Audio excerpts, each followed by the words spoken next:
하나님께서 우리에게 주시는 말씀은 에스라 4장 1절에서 24절까지의 말씀 중에 우리 1절에서 6절까지의 말씀을 교독하도록 하겠습니다. 에스라 4장 구약성경 714페이지 에스라 4장 1절에서 6절까지의 말씀을 교독하겠습니다. 에스라 4장 1절입니다.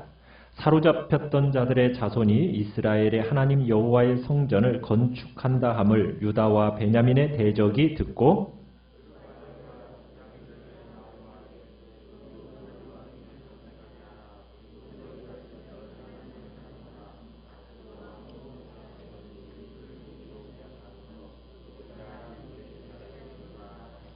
스룹바벨과 에스아와 기타 이스라엘 족장들이 이르되 우리 하나님의 성전을 건축하는데 너희는 우리와 상관이 없느니라. 바사왕 고레스가 우리에게 명령하신 대로 우리가 이스라엘의 하나님 여호와를 위하여 홀로 건축하리라 하였더니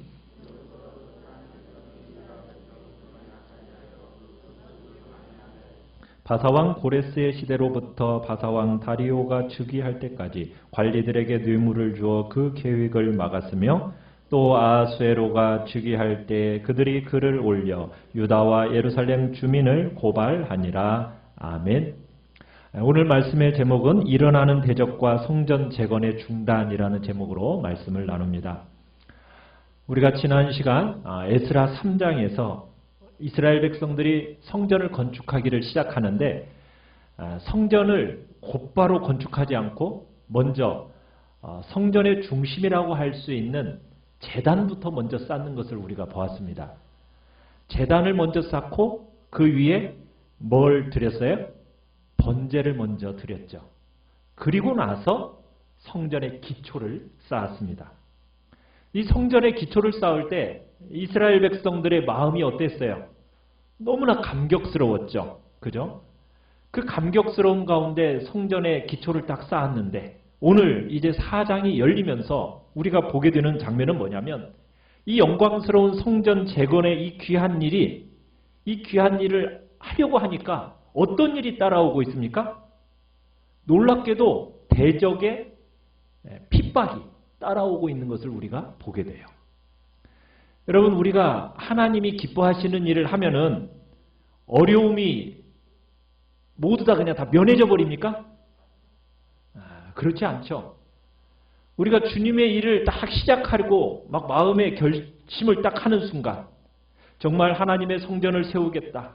그런 믿음으로 살겠다라는 어떤 결단을 딱 하면 사랑의 하나님이 우리를 도와주셔가지고 모든 어려움들 다 면하게 하시고 그냥 쉽게 모든 일들이 막 쫙쫙쫙쫙 진행이 되던가요? 그건 아니라는 거예요. 그렇다고 해서 하나님이 사랑하지 않기 때문에 그런 어려움과 고난을 주시는 건가요? 그것도 아니죠. 하나님이 능력이 없어서예요? 그것도 아니죠. 왜 주시는 걸까요? 우리에게 꼭 필요하니까. 시련이라는 것이 필요하니까 주어지는 겁니다. 하나님은 하나님을 위해서 선한 결단을 한 하나님의 사람들에게 시련과 핍박과 대적과 방해를 겪게 하십니다. 우리가 에스라 이 시절에만 일어났던 일이 아니에요. 오늘날 우리들에게도 마찬가지입니다. 우리가 그냥 교회를 왔다 갔다 할 때는요, 별로 그렇게 큰 어려움이 없어요. 그냥 내버려 둬요.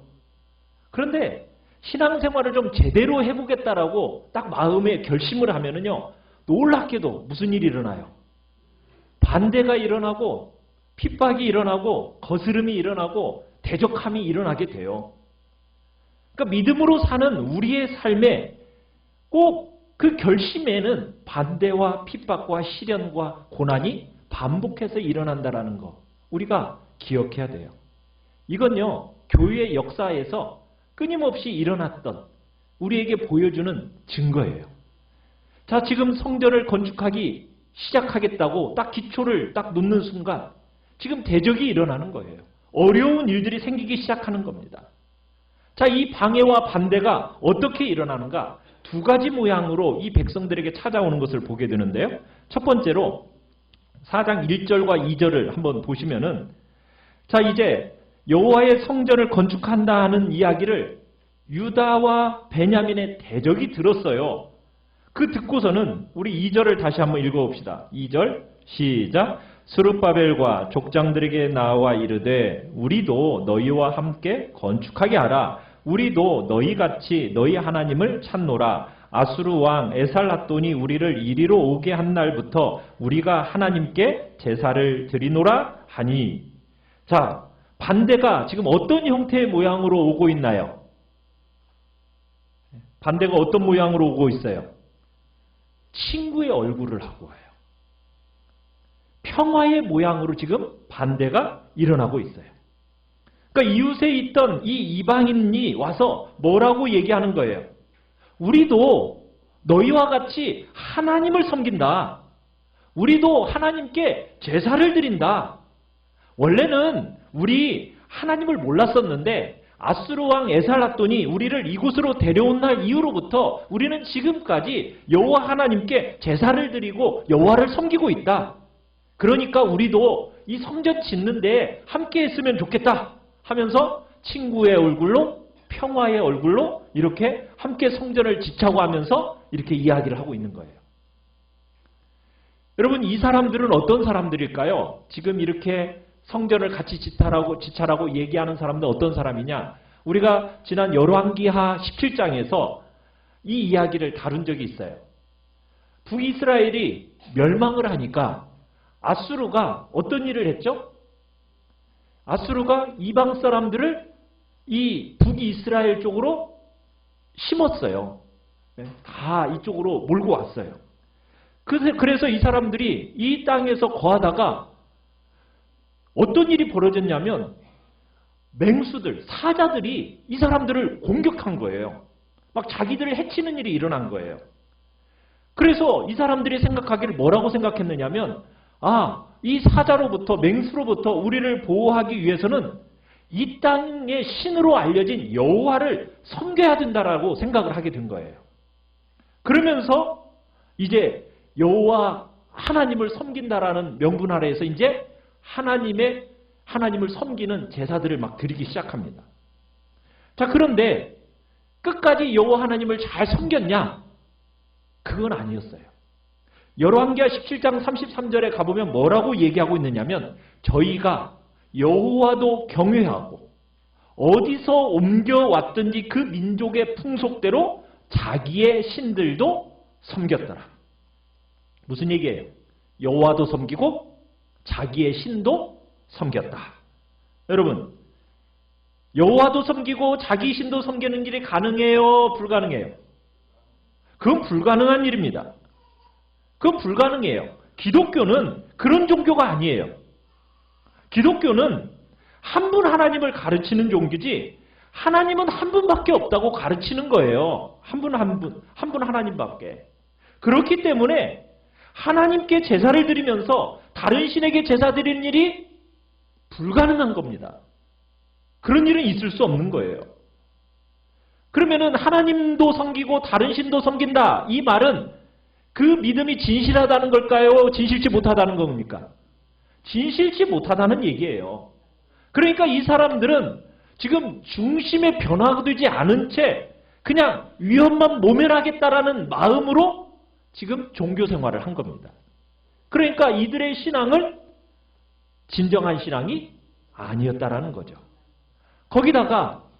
거기에 이제 그 땅에 있는 이 사람들이 이방인들하고 또 어땠느냐? 결혼을 해서 혼혈족들이 생기잖아요. 그 사람들의 뭐라고 얘기를 합니까? 사마리아인이라고 얘기를 해요. 특별히 유대인들은 족보를 굉장히 소중하게 생각하는 사람들이에요. 그런데 이 혼혈이 된 백성들이 들어와서 함께 공동체를 이루어서 섬기겠다? 이것은 받아들이기가 쉬운 주제가 아닌 겁니다. 특별히 1절에 보면은 이들에 대해서 뭐라고 얘기했어요? 유다와 베냐민의 뭐라고요? 대적이라고 부르고 있어요. 그러니까 이 속성은 뭐냐? 대적이라는 거예요. 대적. 평화의 얼굴로 온 것 같아요. 친구의 얼굴로 찾아온 것 같아요. 그런데 그들의 속셈은 뭐예요? 진짜 성전을 함께 지어서 성전을 잘 이렇게 건축하겠다라는 그런 목적으로 지금 찾아온 걸까요? 아니라는 거예요. 대적하고 방해하겠다라는 거예요. 그러니까 목적이 대적이고 방해입니다. 공사를 순조롭게 잘 마치겠다라는 그런 목적으로 지금 찾아온 게 아니라는 거예요. 친구의 얼굴로 찾아오긴 했지만은 이스라엘의 스룹바벨과 지도자들, 이들이 찾아온 목적을 알기 때문에 어떻게 하지요? 거절을 합니다. 3절에 가보면은 스룹바벨과 예수아와 기타 이스라엘의 족장들이 뭐라고 얘기해요? 하나님의 성전을 건축하는데 너희와 우리는 상관이 없다.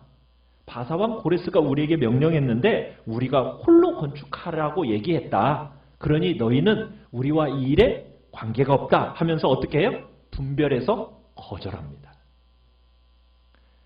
여러분, 이스라엘 백성들이 참 이 사람들이 와서 함께 건축하자 이렇게 얘기했을 때 여러분, 거절한다라는 것은 쉬운 게 아니었어요. 왜냐하면 여러분 한번 생각해 보세요. 지금 이스라엘 백성들이 몇 명이나 지금 바벨론에서 이쪽으로 왔습니까? 5만 명이 채 안 돼요. 5만 명이 채 안 되는 사람들이 하나님의 성전을 건축한다고 할 때 여러분, 일손이 어떻겠어요? 부족해요. 그런데 지금 함께 일하겠다라고 참 나오니까 어때요? 마음에 격려가 되죠? 손 하나라도 지금 모자라고 절박한 상황에서 돕겠다고 나오니까 얼마나 기뻐요. 그런데 이들의 청을 거절하는 거예요.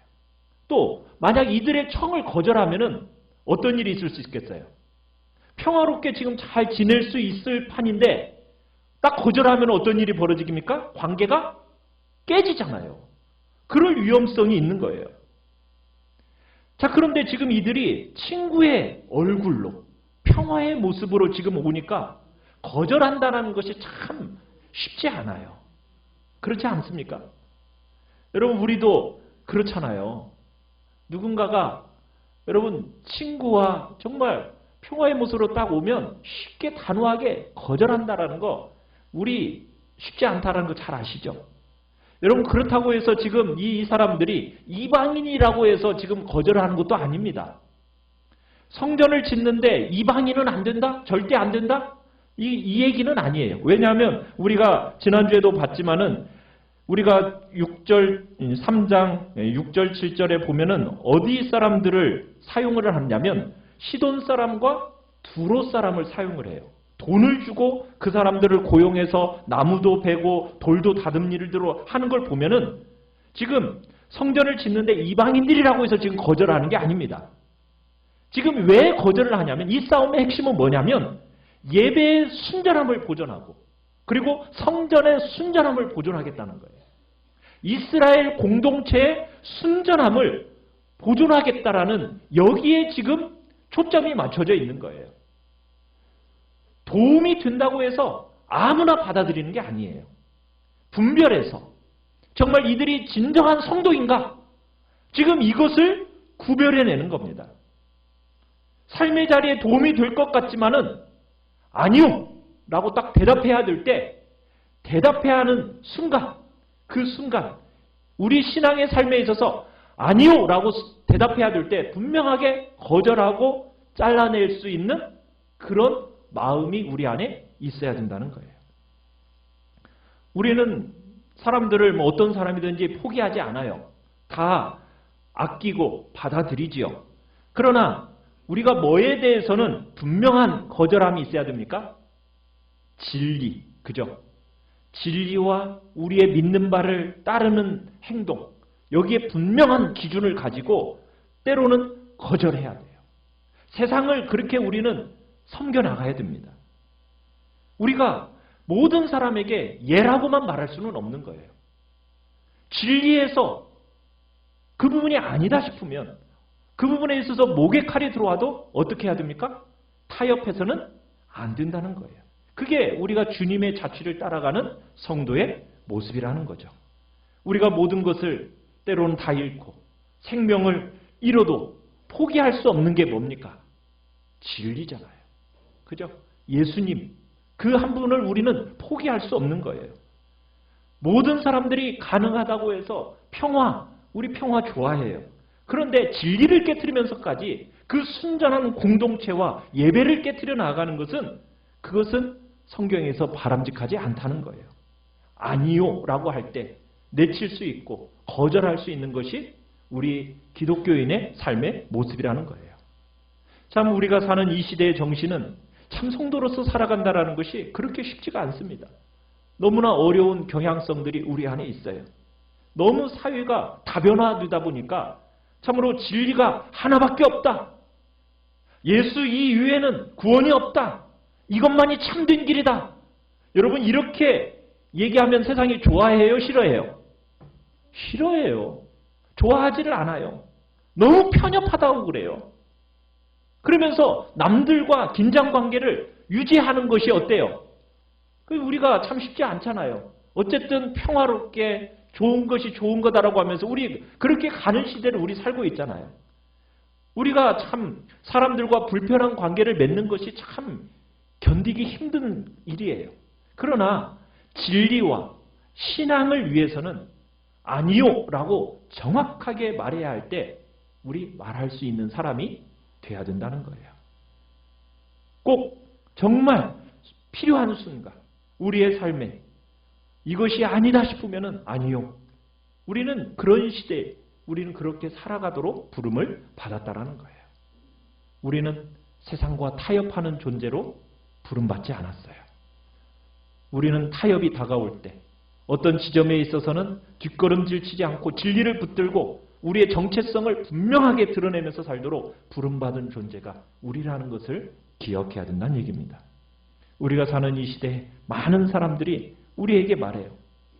예수쟁이들 너무 예수쟁이처럼 티 좀 내지 말아야. 그죠? 티 안 내고 살 수 없냐? 야, 너 하나 그냥 교회 왔다 갔다 하고 꼭 그렇게 예수쟁이 티 낼 필요가 있냐? 안 그러고도 잘들 신앙생활 하던데 너는 왜 그렇게 유별나게 신앙생활 하냐? 여러분 이렇게 말하는 사람들이 있죠. 우리는 그 사람들에 대해서 어떻게 반응해야 됩니까? 우리는 우리의 진리와 우리가 믿는 도리에 대해서 절대로 포기할 수가 없는 거예요. 타협할 수가 없는 거예요. 아무리 사람들이 융통성 없게 그러지 말라고. 정말 분위기 좀 살려면서 좀 말도 좀 하고 분위기 봐가면서 좀 해라. 이게 세상이 우리에게 이야기하는 바예요. 자꾸 타협하도록 만드는 거죠. 그러나 여러분 우리의 마음을 그렇게 어렵게 만들 때마다 우리는 어떻게 해야 됩니까? 우리는 믿음으로 딱 분명하게 아니요는 아니요라고 얘기할 수 있는 그 담대함이 우리 안에 있어야 되는 거예요. 그래야 유혹 앞에 우리가 넘어지지 않게 됩니다. 세상 사람들이 살아가는 그 삶의 방식을 채택할 때 우리는 딱 분별해야 돼요. 아니요. 분명히 아니요. 정말 그래야만이 이 땅에서 우리가 빛의 역할을, 소금의 역할을 감당하며 사는 거 아니겠습니까? 그래야 교회가 교회답게 지어지게 되는 거예요. 여러분 아니요라고 할 때 그냥 우리가 타협하면서 모든 관계가 좋으면 좋은 거지 여러분 이러면서 가면 아니라는 거예요. 우리가 정말 그리스도인으로서 하나님의 백성으로서 정체성을 분명하게 선명하게 드러내면서 아니요라고 할 때 아니요라고 말해야 교회가 바르게 세워지고 세상이 교회를 통해서 복을 받게 된다고 성경은 얘기하는 거죠. 두 번째로 우리가 하나님의 성전을 짓기로 다 결심했을 때 생기는 또 다른 핍박이 있어요. 4절 5절에 가보시면 한번 읽어봅시다. 4절 5절 시작. 이로부터 그 땅 백성이 유다 백성의 손을 약하게 하여 그 건축을 방해하되 바사왕 고레스의 시대부터 바사왕 다리오가 즉위할 때까지 관리들에게 뇌물을 주어 그 계획을 막았으며. 자, 또 다른 핍박이 오는데 어떤 핍박이 오고 있습니까? 평화의 얼굴로 딱 올 때 그것을 거절하니까 분별해서 거절하니까 어떤 일이 오고 있어요? 본색이 드러나요. 본색이. 본심이 뭐였어요? 대적이잖아요.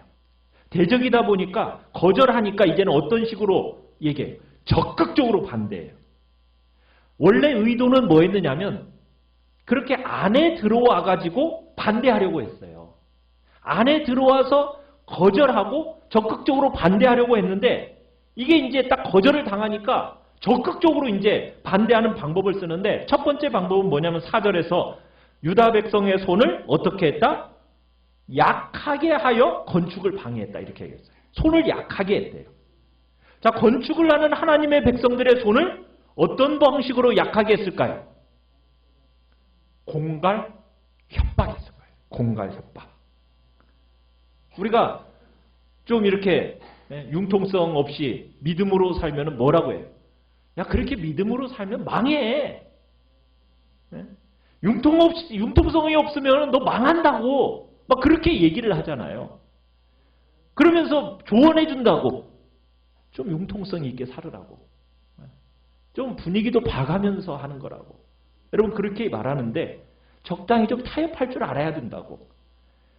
그러면서 뭐예요? 너 그렇게 타협하지 않고 분위기 파악 못하고 그리고 융통성 없이 살면은 네 인생 어떻게 된다고? 망한다고. 그 공갈 협박하는 겁니다. 공갈 협박하면서 뭐 하는 거예요? 우리의 손을 약하게 하는 거예요. 여러분 이게 역사적으로 써왔던 똑같은 전략이에요. 우리 그거 속지 않아야 돼요. 분별해 내야 됩니다. 공갈 협박만 하지 않아요. 두 번째로는 어떻게 했어요? 5절 어떻게 했습니까? 관리들에게 뭘 주어서? 뇌물을 주어서 실제적으로 그 건축 계획을 막아버리고 있어요. 말로만 공갈 협박하는 게 아니었어요. 실제적으로 피부에 와닿도록 진짜 불이익이 일어난 거예요. 공갈 협박했던 그 일부가 우리의 삶에 일어나더니 정말 우리의 마음을 무너뜨리고 낙심시킬 만한 하나님의 전을 건축하는 그 방해가 진짜 일어나게 된 거예요. 지금 어떤 식으로 오는지 보시죠. 첫 번째로는 뭐예요? 친구의 얼굴로 와서 타협하게 만들어요. 그러더니 이제는 은근히 협박해요. 공갈쳐요. 그러더니 어느 순간에는 우리의 피부에 와닿도록 불이익이 생겨요. 관리들로 하여금 공사를 못하도록 만드는 거예요. 여러분 그거 딱 경험하게 되면은 우리 어떨까요? 공갈 협박할 때는 그래도 그냥 믿음으로 하는 믿음으로 이렇게 할 것 같은데 진짜 실제적으로 피부에 와닿도록 불이익이 딱 생기면 어때요? 우리의 영혼이 그냥 확 무너져 버리죠? 그렇지 않습니까? 오늘 본문에 방해하는 사람들이 관리들에게 뇌물을 주면서까지 이 성전 건축을 방해하는 거예요. 그 사례들이 이제 6절부터 나와요. 자, 6절부터 등장하는데 관리를 매수하는 정도가 아니라 누구에게? 왕에게까지 편지를 써가지고 건축을 못하도록 만듭니다. 자, 6절에 보면은 누가 나와요? 어떤 왕이 나옵니까? 아하수에로 왕이 나오고 7절에는 아닥사스라는 왕이 등장을 하죠. 자, 근데 이게 아하수에로 왕하고 아닥사스 왕이 이렇게 등장을 하는데 이게 좀 성경 본문을 해석함에 있어서 좀 어려움을 주는 내용이긴 해요. 왜냐하면 이 두 왕은요, 성전을 건축하고 난 이후의 사람들이에요. 여러분, 고레스, 이 바사 제국의 첫 번째 왕이 누구예요? 고레스라는 왕이죠. 고레스가 첫 번째 왕이에요. 두 번째 왕은 캄비세스고요. 세 번째 왕은 다리오고요. 네 번째 왕은 에스더의 남편인 아하수에로고요. 다섯 번째는 아닥사스다예요. 자, 그러면은 고레스부터 시작해가지고 이 아닥사스다까지 가는데 약 100여 년의 세월이 걸려요. 그런데 지금 고레스로부터 시작해서 아하수르 이 아닥사스까지 등장하는데 이 성전은 언제 완공이 되는지 아십니까? 성전 건축이 다리오 2년에서부터 시작해가지고 다리오 6년에 완성이 돼요. 그러면은 지금 아하수에로와 아닥사스다는 왜 등장하는 걸까? 이게 좀 어려운 이야기잖아요. 근데 우리가 처음 에스라와 느헤미야를 시작할 때 뭐라고 얘기했어요? 성전을 건축한다 얘기할 때 그냥 예배당 건물 하나 딱 짓는 것이 성전 건축이라고 얘기하지 않았죠? 어디까지 지어야 성전 건축이 완성된다고 얘기했죠? 그렇죠. 성벽, 예루살렘 성벽을 완성하는 데까지가 성전 건축의 완성이라고 얘기를 했었어요. 그러면은 그 성벽 건축은 누가 와서 합니까? 느헤미야가 와서 하는 거예요. 그 시대의 왕이 누구예요? 아닥사스다 왕이에요. 그래서 여러분 성전을 건축한다라는 그 개념 속에는 예배당인 성전만이 아니라 하나님의 백성이 그 안에서 회개하고 또 하나님의 백성이 완전케 되어지는 부흥의 역사와 함께 성벽의 건축까지 진행이 되어져야 성전 건축이라고 보는 거예요.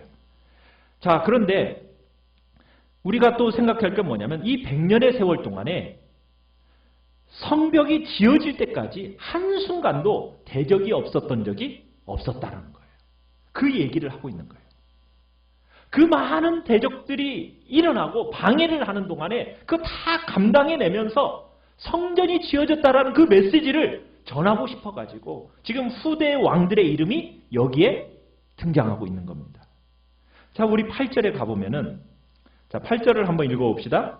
8절, 시작. 방백 르훔과 서기관 심세가 아닥사스다 왕에게 올려 예루살렘 백성을 고발한 그 글에. 자, 이 방백 르훔과 서기관 심세라는 사람이 아닥사스다 왕에게 고발하는 상소장을 올린 겁니다. 그 내용이 23절까지 기록이 되어지는데 어떤 식으로 방해했는지를 우리가 한번 추론해 볼 수 있는데 12절을 가봅시다. 12절을 한번 읽어보죠. 12절 시작. 왕에게 아뢰나이다. 당신에게서 우리에게로 올라온 유다 사람들이 예루살렘에 이르러 이 패역하고 악한 성읍을 건축하는데 이미 그 기초를 수축하고 성곽을 건축하오니. 자, 여러분, 자, 이 지금 예루살렘 이 성벽을 짓고 있다라는 이 상소를 올리면서 어떻게 방해했느냐? 예루살렘을 뭐라고 부르고 있어요? 패역하고 악한 성읍이라고 부르고 있어요. 패역하고 악한 성읍이다. 자, 13절을 또 가봅시다.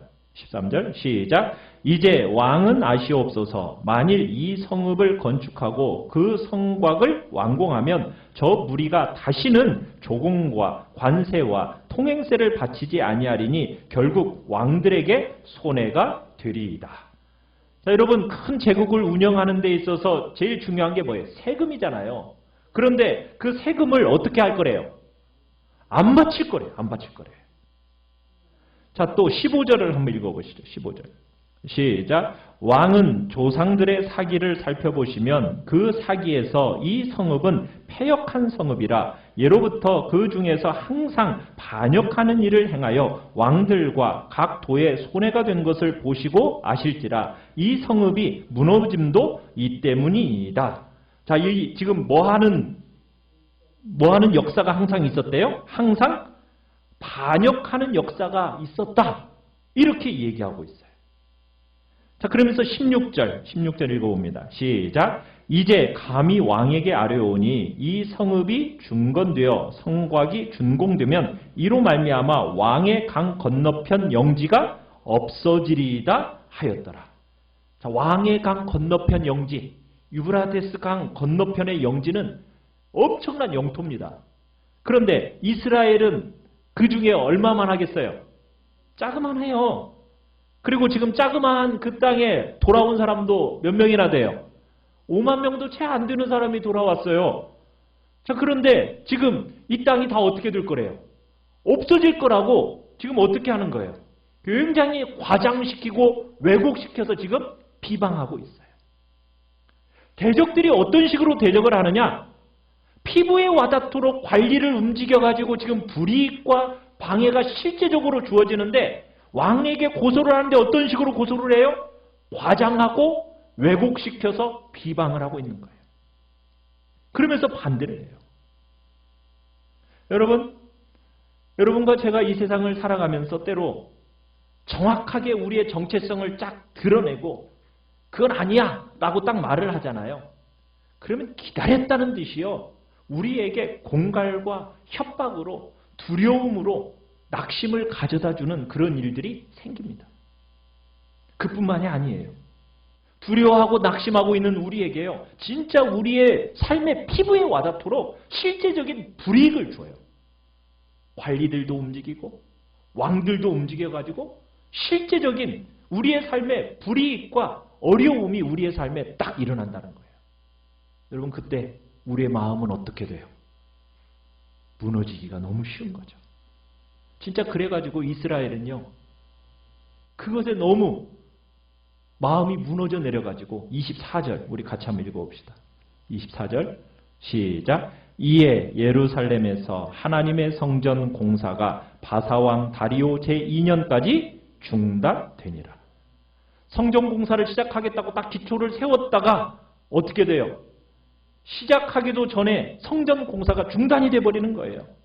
여러분 얼마나 중단이 되었어요? 다리오 왕 2년, 이때가 언제냐면 BC 520년이에요. 고레스가 칙령을 내린 게 언제냐면 BC 538년입니다. 그러면 나라로 돌아와서 두 번째 해서부터 성전을 건축하기 시작했는데 지금 몇 년 동안 537년부터 520년까지 몇 년 동안 지금 중단이 된 거예요? 17년의 세월이 멈춰져 버린 거예요. 왜? 공갈과 협박으로. 피부에 와닿도록 실제적인 고난이 다가오니까 백성들이 낙심하고 용기를 잃어버린 거예요. 여러분 이 시대를 똑같이 다루고 있는 선지서가 어디죠? 학개서예요. 학개서. 학개서에 그 백성들을 향해서 학개 선지자가 뭐라고 말하는지 아세요? 너희가 여호와의 전은 황폐한 상태대로 그대로 다 내팽개쳐뒀다. 16년을 넘는 세월을 팽개쳐뒀다. 그리고 너희는 자기 집을 짓는 데는 굉장히 빨랐다. 자기 집은 아주 고급지고 멋있게 장식은 다 해놓고 하나님의 성전을 어떻게 했다? 내팽개쳐뒀다 하면서 꾸짖는 대목이 나와요. 이스라엘 백성들이 공갈 협박으로 또 실질적인 어려움이 오니까 성전 짓는 것을 다 어떻게 해버렸어요? 포기하고 다 내려놓은 거예요. 그리고 뭐라고 얘기해요? 아유, 성전 지을 수 있는 좋은 때가 오겠지.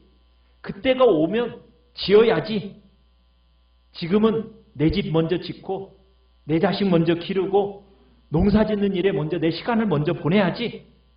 여러분 그러다가 시간이 어느새 얼마나 흘러버렸다고요? 16년, 17년이 확 지나가 버린 거예요. 이스라엘 백성들처럼요. 여러분 우리가 세상으로부터 대적들로부터 협박과 공갈로 마음이 무너져 내리고 실제적으로 진짜 우리의 삶에 불편이 찾아오고 불이익이 끼쳐지고 시련과 핍박이 아픔이 몰려오면 우리가 사람들이 마치 기다렸다는 듯이 그 믿음을 길을 떠나가지고 타협하고 적당히 하나님을 섬기는 삶을 선택하는 것을 우리가 보게 된다는 거예요. 사랑하는 성도 여러분, 우리의 삶에 실제적으로 시련이 다가올 때 주님의 일을 하겠다라고 마음에 결단했더니 공갈 협박뿐만 아니라 진짜로 불이익이 다가오고 우리의 삶에 어려움이 다가올 때 정말 내가 하는 일에 대해서 왜곡되고 정말 나를 과장해서 정말 지나친 송사와 모멸함 이런 걸 당할 때 너무너무 억울한 이야기를 내가 주님의 일을 좀 하려고 하니까 너무너무 억울한 이야기를 내가 들을 때 여러분 어떻게 하시겠어요? 에이, 못 해먹겠네. 좋은 시절 오면 그때 가서 내가 뭐 하지 뭐. 지금은 아닌가 봐. 여러분 그렇게 해야 될까요? 아니라는 거예요. 낙심하지 말고 이 세상이 주는 두려움 앞에 굴복하지 말고 하나님을 붙들고 믿음의 싸움 싸워가야 된다는 거예요. 이것이 너무 중요하다는 얘기를 지금 하고 있는 겁니다. 사랑하는 성도 여러분, 주님이 우리에게 말씀을 하세요. 내가 결코 너희를 버리지 아니하고 너희를 떠나지 아니하리라. 그러므로 우리가 담대히 말하되 주는 나를 돕는 이시니 내가 무서워하니 하겠노라. 사람이 내게 어찌하리요. 히브리서 13장 5절로 6절에 이런 말씀을 통해서 우리에게 약속하시는 거예요. 여러분 세상이 아무리 우리를 핍박하고 때로는 공갈 협박하고 정말 우리의 피부에 와닿도록 어려움과 고난과 시련이 다가온다 할지라도 여러분 그것에 우리가 주눅이 들고 두려워서 우리가 그 믿음의 삶을 포기하고 타협하면 돼요? 안 돼요? 안 돼요. 그 순간에도 하나님이 우리를 떠나요? 안 떠나요? 절대로 떠나지 않고 우리를 붙들고 계신데 그것에 두려워하지 말라는 거예요. 아무리 우리에게 진짜 불이익이 밀려온다 할지라도 주님이 결코 떠나지 않고 우리를 버리지 않는다라고 약속하고 계시니 그 주님 붙들고 믿음으로 걸음걸음 나아가라는 거예요. 여러분이 주님의 일을 하겠다고 또 교회의 일을 세우겠다고 여러분 할 때 시련과 아픔, 고난과 어려움 있어요, 없어요? 반드시 있습니다. 없는 거 아닙니다. 수많은 믿음의 사람들이요, 그 모든 수고와 아픔 다 감당해내면서 교회를 세웠고 그 신앙과 교회를 우리에게 물려준 겁니다. 그래서 우리가 여기까지 오게 된 거예요. 이제는 여러분과 저의 차례 아니겠습니까? 우리가 정말 우리에게 다가오는 그 고난과 핍박과 공갈과 협박과 때로는 수고들을 거치면서 우리의 사랑하는 자녀들에게 무엇을 물려주겠어요? 정말 우리의 신앙을 물려주고 건강한 교회를 넘겨줘야 되는 것이 우리의 책임 아니겠습니까? 몸된 교회를 건강하게 세워야 되는 것이 바로 우리가 해야 될 일이에요. 이 일을 함에 있어서 대가 지불이 반드시 따릅니다. 때로는 수고와 아픔이 있고 협박과 공갈이 있지만 우리는 그 순간에 두려워하면서 뒤로 물러설 자들이 아닙니다. 그런 것들을 경험할지라도 주저하지 말고 약속하신 주님이 내가 반드시 너를 떠나지 아니하고 내가 너와 함께 하겠다. 내가 너를 버리지 않겠다라는 그 약속의 말씀을 붙들고 우리는 주님의 교회를 섬기고 세워나가는 일 해야 된다는 겁니다. 우리가 주의 교회를 우리의 신앙을 지켜나가고 믿음의 길을 걸어감에 있어서 수고와 대가집을 두려워하지 마시고 감당해내면서 정말 우리의 교회를 바르고 건강하게 세워나가시고 우리의 다음 세대를 축복하는 그런 자리에 우리 모두가 있기를 간절히 바랍니다.